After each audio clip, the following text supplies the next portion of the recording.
Ngayon guys, sobrang dami nila.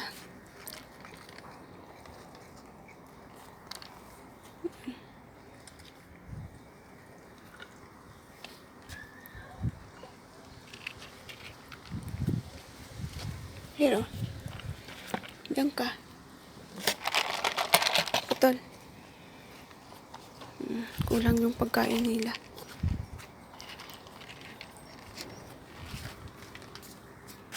Si Mimi.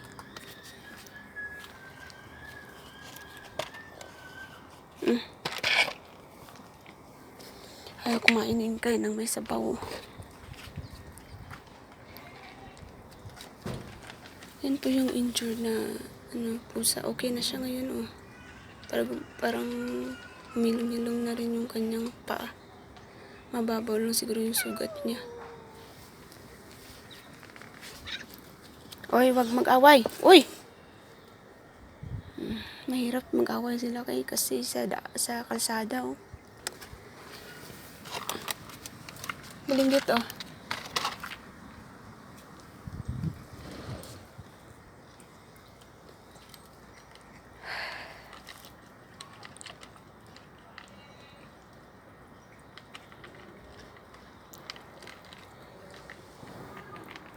No.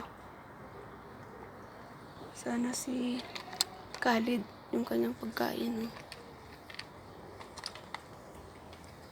Nag-aaway kasi sila.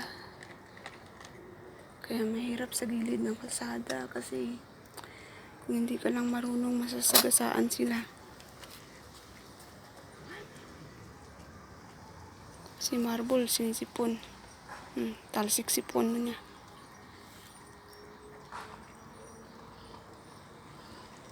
Ayan lang guys. Have a nice day po sa inyong lahat and God bless. Ingat po kayong lahat. Bye bye.